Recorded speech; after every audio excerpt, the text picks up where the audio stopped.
Professor نے ایک married لڑکی کو کھڑا کیا اور کہا کہ آپ بلیک بورڈ پہ 25-30 لوگوں کے نام لکھو جو تمہیں سب سے زیادہ پیارے ہوں۔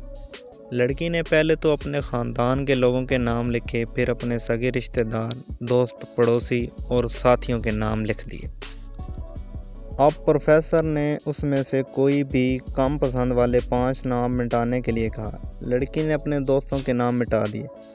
پروفیسر نے اور 5 نام مٹانے کے لیے کہا۔ لڑکی نے تھوڑا سوچ کر اپنے پڑوسیوں کے نام مٹا دیے۔ اب پروفیسر نے اور 10 نام مٹانے کے لیے کہا۔ لڑکی نے اپنے سگے رشتہ داروں کے نام مٹا دیے۔ اب بورڈ پر صرف 4 نام بچے تھے جو اس کے ممی پاپا، شوہر اور بچے کا نام تھا۔ اب پروفیسر نے کہا اس میں سے اور 2 نام مٹا دو۔ لڑکی کشمکش میں پڑ گئی۔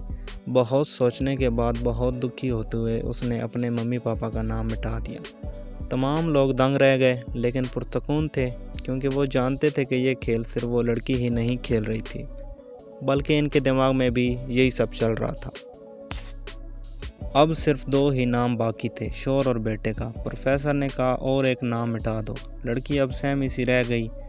بہت سوچنے کے بعد روتے ہوئے اپنے بیٹے کا نام کاٹ دیا۔ پروفیسر نے اس لڑکی سے کہا تم اپنی جگہ پر جا کر بیٹھ جاؤ، اور سب کی طرف غور سے دیکھا اور پوچھا کیا کوئی بتا سکتا ہے کہ ایسا کیوں ہوا کہ صرف شوہر کا ہی نام بورڈ پر رہ گیا؟ سب خاموش رہے۔ پھر پروفیسر نے اسی لڑکی سے پوچھا کہ اس کی کیا وجہ ہے؟ اس نے جواب دیا کہ میرا شوہر ہی مجھے میرے ماں باپ، بہن بھائی، حتیٰ کہ اپنے بیٹے سے بھی زیادہ عزیز ہے۔ وہ میرے ہر دکھ سکھ کا ساتھی ہے۔ میں اسے ہر وہ بات شیئر کر سکتی ہوں جو میں اپنے بیٹے یا کسی سے بھی شیئر نہیں کر سکتی۔ میں اپنی زندگی سے اپنا نام مٹا سکتی ہوں مگر اپنے شوہر کا نام کبھی نہیں مٹا سکتی۔